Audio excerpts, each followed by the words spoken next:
We're live once again, and we are hoping to be joined by Malcolm Nance a little later, although we have seen that he is in another live stream, and it seems to be getting pretty energetic. So hopefully when he's wrapped that up, he will be with us imminently. Until then, we're going to talk about what's happening in Russia, the swirling rumors, that kind of stuff, Victory Day getting closer, the humiliation of it getting more intense. When Malcolm hopefully joins us, we're going to pivot towards Iran and what's happening there, and the incoherent US foreign policy towards that. David, good morning. Introduce yourself, please. Good morning here. Good afternoon there. Thrilled to be here on a Thursday, the 7th of May, 2 days before Victory Day. So yeah, just going right over to that. As you know, Zelensky asked for 2 days of peace to try to stop the inhumane bombardment of Ukraine. And Putin answered that with the worst onslaught this year. Over 1,802, I believe, sorties, meaning attacks, both ballistic missiles, missiles of other kinds, and drones that just hit so many different areas in Ukraine, their infrastructure, apartments, kindergarten.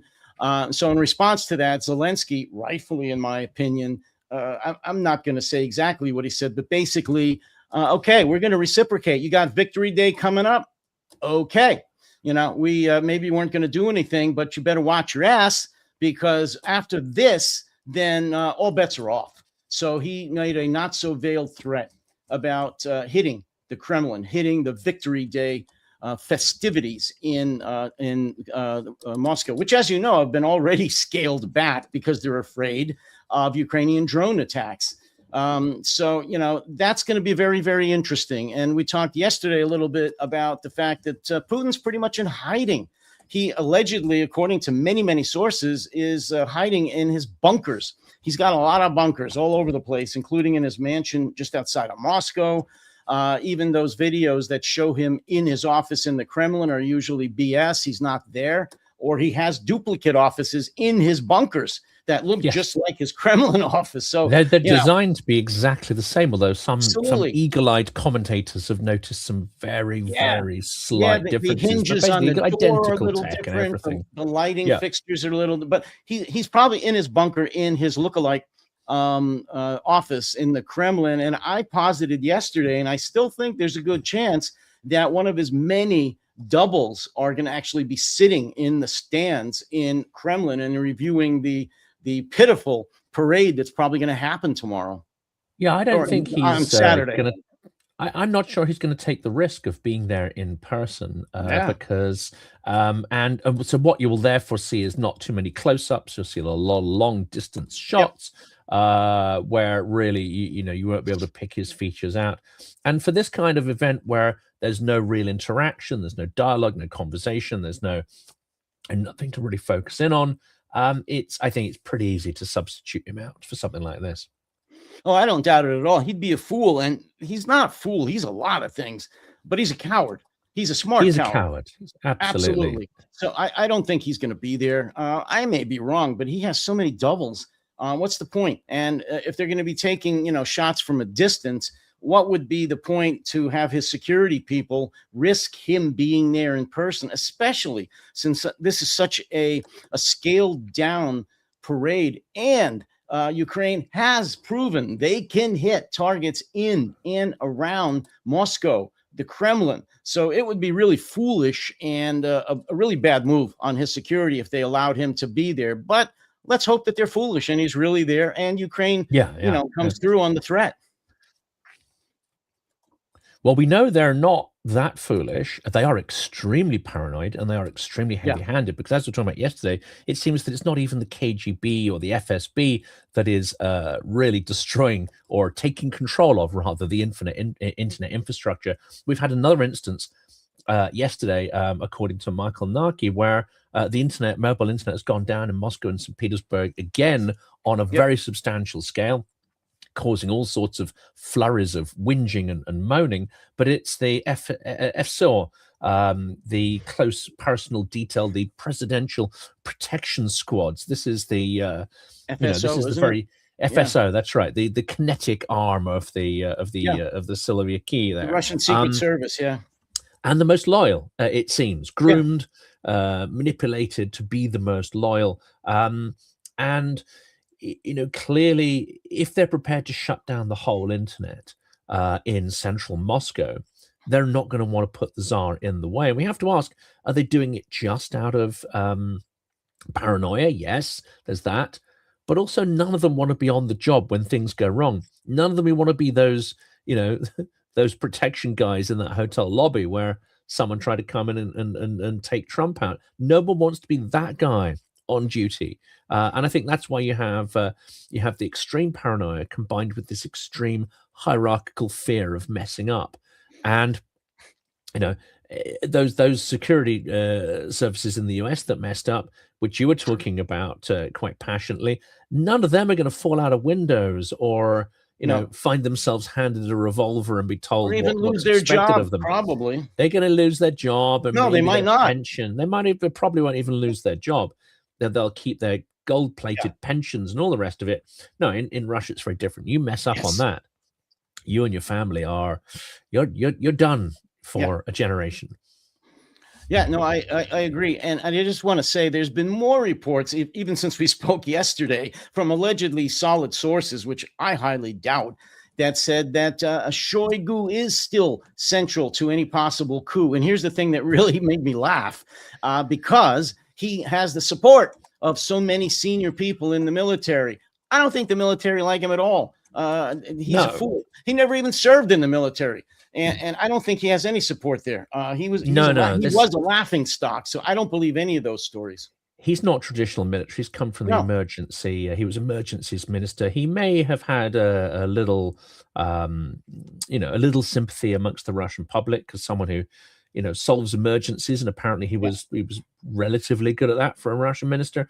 But no, in the military, no, he's not a military guy. He's not come up from the bottom. He doesn't have connections, as far as I can tell, in the intelligence services. They almost certainly, they tolerate him. He is. I mean, I was speaking to someone earlier, a journalist earlier, on an interview that's going to go next week, and he said there is this sense of caste, mafia type caste.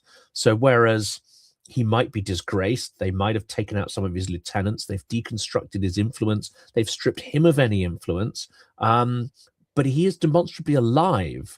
But that suggests there is at least a code amongst the core or the inner thieves in Putin's regime that, you could be stripped of certain things, but it's crossing a line to take out people beyond a certain seniority. But so is he going to mount a coup? No, he doesn't have the base, doesn't have the brains, doesn't have the will. It's ludicrous. So you have to ask the question, who is putting these rumors around?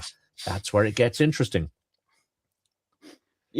I have to say this, and of course, like you, I'm reading everything that's available on this alleged coup, what's going on in the Kremlin. And, if we are looking at a coup, and so I read a lot of comments that are made by not just the average, if there is an average Russian that talks to the press there, but behind the scenes on background of people in the military, people in the intelligence services and the oligarchs, and why they may be souring on Putin right now. And the thing that gets through to me, and it's no surprise, it's not that Putin invaded Ukraine and they're searching their soul, for why they did this to the brother Ukrainians and fellow Slavs like themselves, and and the Buchas and the Irpins and all of the slaughters and the war crimes that have been committed in Ukraine under their name. No, it's none of that. They fear that they're going to lose their pensions. They're going to lose their jobs if this continues. They're pissed off that they can't go to Europe now, that a lot of their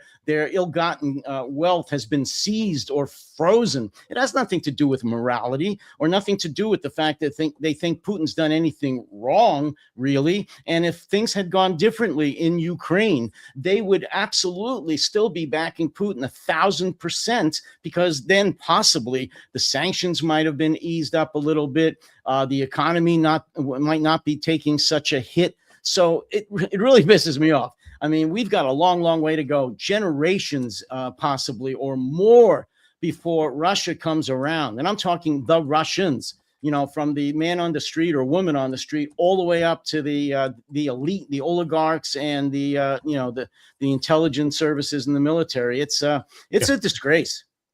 It is. I mean, I suspect this is an interesting question that arose in one of the chats that I'm on this morning, is when Putin is gone, has he created a cult of personality? Will he be mourned at all? Will there be some group of society that will sort of deify him and, et cetera, et cetera? And my view is that probably is not the case, because I think, whereas you don't hear that much sort of public discontent, there's a little bit of it now, or elite discontent about Putin. Generally, I think his personality takes a lot from the position of power. He is almost living in that reflected glow of the power of his office. I think if he's stripped of his life or stripped of office, I just don't think. I think the opposite is going to happen, is that a whole host of people who said they supported him, who may even have supported him, will turn around and try and dump all the guilt, all the crimes, all the poor decisions on him, and he'll become a convenient scapegoat for everybody as they try to sort of, Solovyov and others can't do this, but most people and most apparatchiks and people in the military will say, oh, it's nothing to do with me, especially if the truth ever comes out in any form whatsoever, or for their perspective, if the Russian Empire falls apart, he could become as reviled as Gorbachev was. I mean, you don't find too many Russians, except the sort of, more extreme liberalized European ones who credited Gorbachev with anything. He lost them an empire. If Putin loses their internal empire, as well as taking Ukraine off the table forever, then I don't think he's going to be beloved of history and judged positively. Well, doesn't that always happen when a dictator falls? Nobody's responsible. Nobody ever supported him. I hated him from the beginning. It wasn't me. Oh my God, I'm so glad he's gone. I mean, that's the way it is. There's nobody there. That's why when people, and I mentioned this yesterday, when Saddam fell, when Ceausescu fell, when all these people fall who had such loyal support from the people, and especially in their security services, then until they don't, and they just melt away when they can see that the things are falling apart and that they're going to lose everything. They just melt away, which shows he never really had any support, but the people never had any guts either, all the way up to the top. They just never had any guts. They knew which side their bread was buttered on, as they say. And until they saw at the last minute that it's all falling apart, they'll support him. But then when it falls apart, I don't know him. I mean, I hate to say this, but it's almost like with the apostles and Jesus, when they knew he was going to be crucified. I didn't know him, that. Yeah, I have nothing to do with him. Nothing. I don't know. I never even saw him before. Who? Jesus? Who's he? One of those things. And that's exactly what will happen when he falls. And it's not a matter of if, it's a matter of when he falls. And I hope it happens very, very soon. Let me further this on Russia, because I know later we're going to get into Iran. Yeah. Well, hopefully, if our esteemed guest is joins us, I'm just checking my messages too. They always have to make a late entrance. That's their prerogative. And so, did you read about the I think it was three drone that fell into Latvia? Yes, yeah. And these were Russian this time, because there's been quite a few Ukrainian drones that are supposedly strayed into the airspace. Yeah. So, and you know what I'm kind of surprised about? They didn't make a big fuss about it. Yeah. I mean, they accepted it. Russia kind of, they gave a neutral, it's ours, but Latvia didn't say anything. And I really not heard or read any response from NATO. Did you? No, I've heard nothing. In fact, I saw it as a little, I saw that as just a story that, but basically didn't make any traction at all. So are they playing it down? Do they think it was operationally not significant? Was it an accident? I mean, who knows? Well, I just saw another comment by Poland, who is not taking anything from Russia and is not, taking any excuses. And they know the threat. I'm not sure if it was Tusk or their defense minister, I'm not sure, but basically he was sounding the alarm again and saying it's way past time to take the Russian threat seriously. Any country that doesn't in NATO, and he didn't mention anybody, are foolish. And I think he did mention FISO, though. He said if FISO allows the newest financial aid to Ukraine, which I think is in the neighborhood of 100 billion, maybe 90 billion euros, somewhere around there. If FISO backtracks and finally agrees with the rest of the EU to withdraw his veto and allow this package to go through to Ukraine, then he'll change his opinion on FISO. And hopefully that he joins the rest of, the EU and NATO and stops kissing Putin's ass. That remains to be seen. Big change. Well, no, he's made movements towards it. So he's cancelled his Orban lost. Yes. Yeah, he's cancelled his trip to Red Square. Yes. He's not going to attend the parade. He is not objecting to the 90 billion euros anymore. He has said that he doesn't have any objection in principle to Ukraine joining the EU if all appropriate conditions are met. So there's been something changed. I mean, he's lost his buddy. And I think he's sensing that the wind has changed direction. Well, getting shot will do that to you too sometimes. It could be. I mean, it didn't seem to, because he continued with his Vatnik nonsense. He did for a while after that. Yeah. No, I think it's the loss of his buddy, the loss of the fight. One also has to wonder. I'm going to do an episode about that. I also wonder whether a lot of the funds via tech bros, oligarchs, and Russia were being channeled via Orban to sustain the sort of network of extreme left and right Kremlin supporting douchebags in Europe. With Orban gone, I think a lot of that funding network has suddenly ceased to function and exist, which is interesting to see that. You see the AfD starting to panic. You see FISO changing his tune. And we also see, I don't know, I mean, I think Farage is pretty well funded in the UK, but if those supporting networks have been somewhat trashed, that's significant. And you apparently had Hungary supporting a lot of conservative CPAC kind of stuff, trying to embed it into Europe. Well, if that's gone, if those funds are no longer going via Hungary into CPAC and even into some American conservative organizations who aren't really that concerned about the provenance of the money, then I mean, this is significant. Probably much more significant than Bulgaria now flipping. Because we lose one, and it's like a revolving door. Another Kremlin-aligned bunch of shills come in. I'm not sure if that is as strategically significant in terms of a win for the Kremlin than the loss of Orban.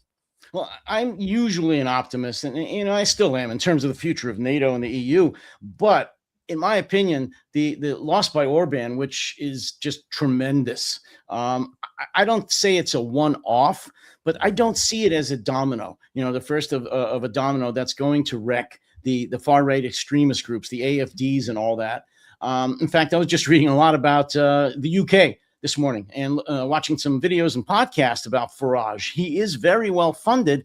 And as you know better than I do, I think they stand, meaning his Reform Party stands an excellent chance of winning in the local elections and becoming a major force in the UK and threatening Starmer in many, many ways. So, and that's just there. I mean, all over Europe, I don't see yet the far right really taking a big hit, although, of course, they were devastated with the loss of Orban. But I still think they're a force to be reckoned with all over Europe. And Russia, if anything, is working overtime in many, many ways to support financially and otherwise those far right knuckleheads all over Europe. Yes, no, absolutely. And that hasn't completely gone away. And we still have the prospect of AfD getting some significant traction in Germany. Yep. We have the devastating prospect of Nigel Farage in the UK, who, to my mind, will act very much in accordance with that will be beneficial to the Kremlin. He'll be grifting. He'll be making as much money as he can. He'll be destroying institutions just for the hell of it along the way. But and seeding utter incompetent, arrogant, hubristic douchebags everywhere. So you'll see a significant drop-off in I think economic performance, civilizational level, the tone of public discourse, resilience of institutions such as the BBC and others will take an absolute hammering.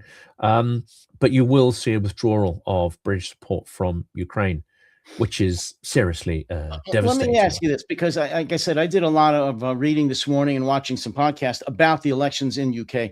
Why are so many people supposedly going to vote for the Reform Party and Farage when a lot of those same people were quoted as saying that Brexit was a huge mistake? Who do they think was behind Brexit?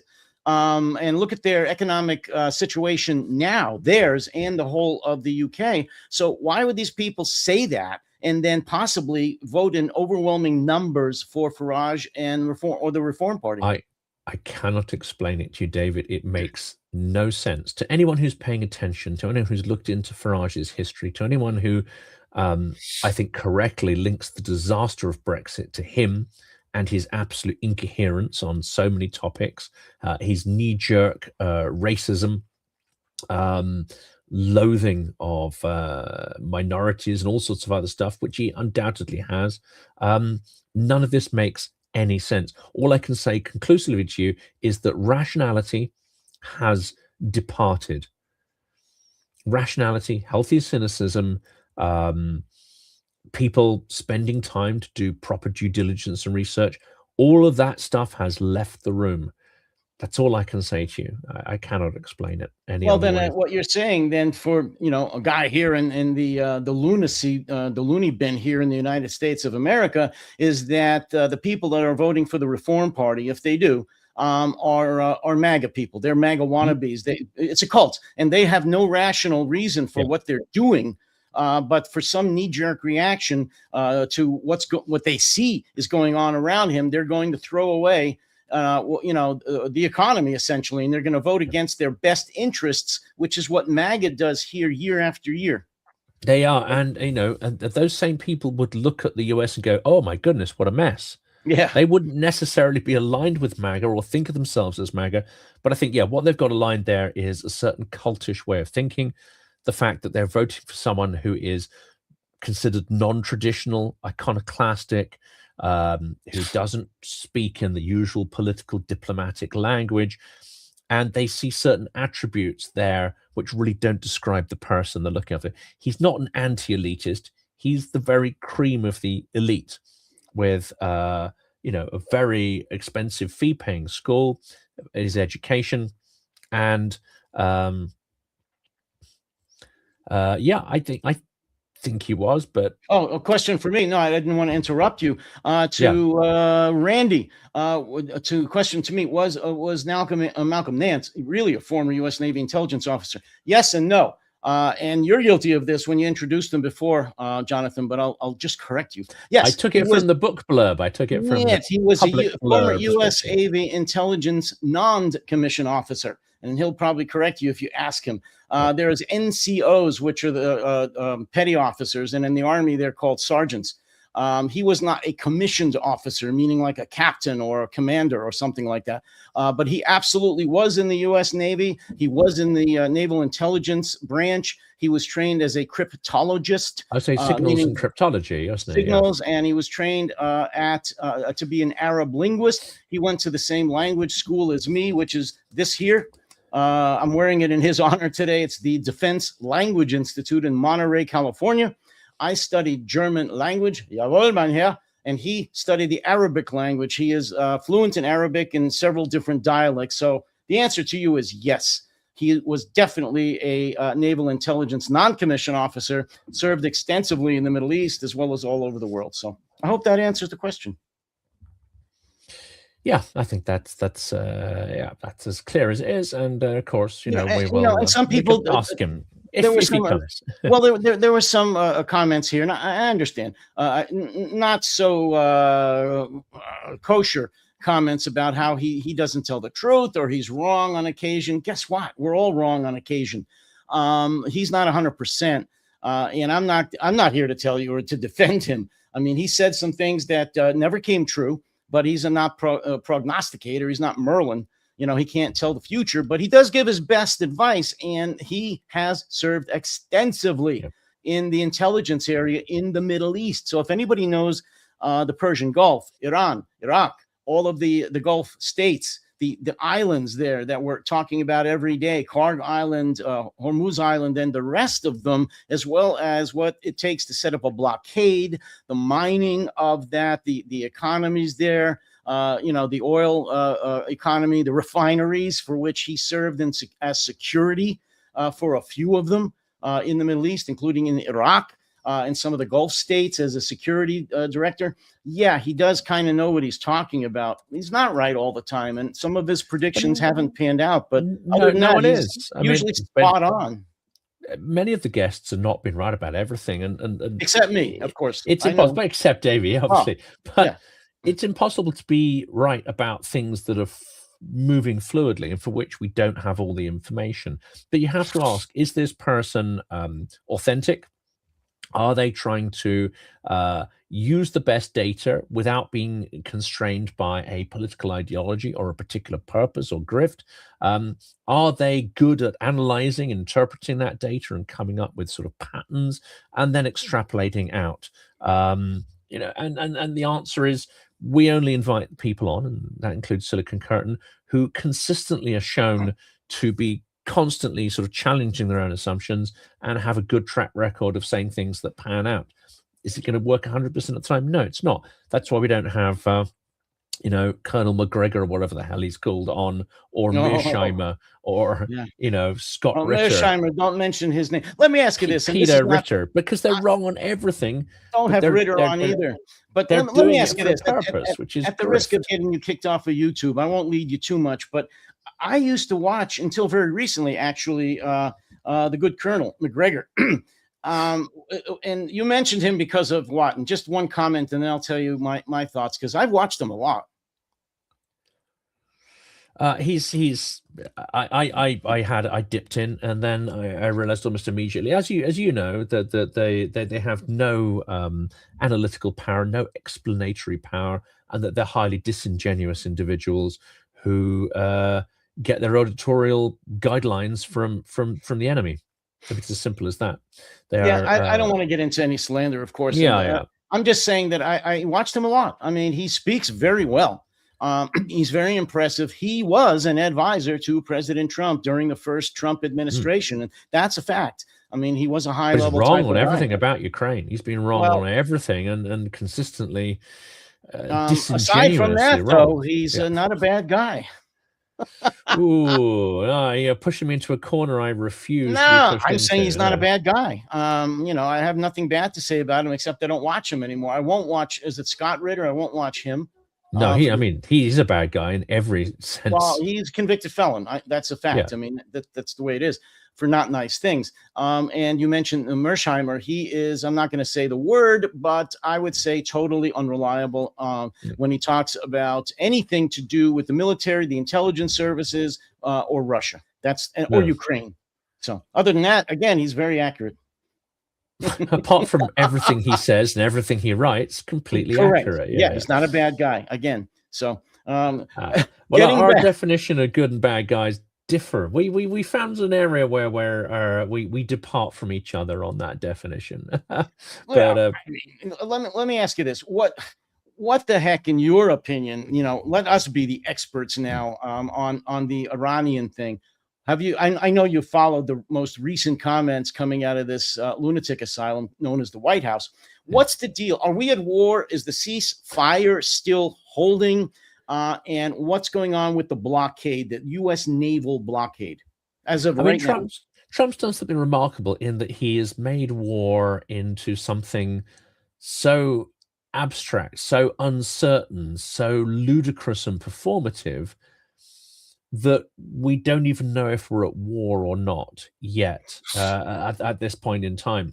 It's an extraordinary Trumpian trick where the horizon, the event horizon of reality is not people actually being killed on the ground.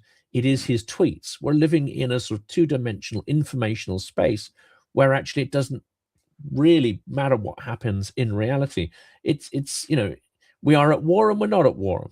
We're at war on Tuesday at 1 o'clock in the afternoon, and we're not at war somewhere because Trump says so. The question I think we have to get back to is, well, what kinetically is happening on the ground? What's Iran doing to UA? What's Iran doing to other things? What's happening in the Gulf? How is it affecting physical, distribution? Is the US bombing this, that, and the other? What's Israel up to? I think we have to get back to looking at tangible indicators of whether this is a warlike situation or not, because we cannot rely on Trump or any of his words or pronouncements to actually describe reality, not in any traditional sense. All the common tools of geopolitical analysis, conversation are all out of the window. The trouble is, I think we've said this many times, I don't think the media has caught up, and they haven't updated their doctrine and their ability to handle post-populist, populist politicians or this sort of populist postmodernism. They just do not have the tools to deal with it. So they're still treating it as if we're dealing with a traditional declared war, where the language and the tone and the statements broadly fit within certain kind of patterns. No, we're out of that era. So who's to tell whether at war or not?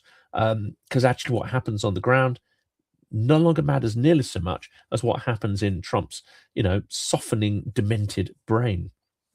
Well, and I've said this before, I'll say it again now. I just don't know why more or any senior military officer, the ones that are actually in command in the theater of operations, in this case, the Persian Gulf, the Middle East, the Gulf area, why they are following, in many instances, what are blatantly illegal orders. We've had this discussion before.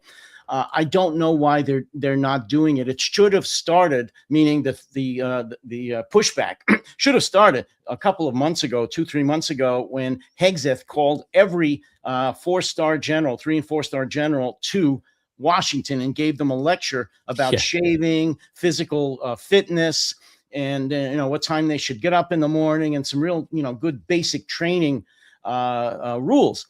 They should have all stood up, or at least a lot of them, and taken their stars off and just slammed them on the podium. And as they left, none of them did. Yes, they sat there silent with stoic faces, as they're trained to do. That had absolutely no effect on Hegseth or Trump. The only thing that would have had a possible small effect is if they all walked out to a person. That would have eviscerated the entire central command, not the central command per se, but the senior command of the U.S. military. It would have paralyzed it. It didn't happen.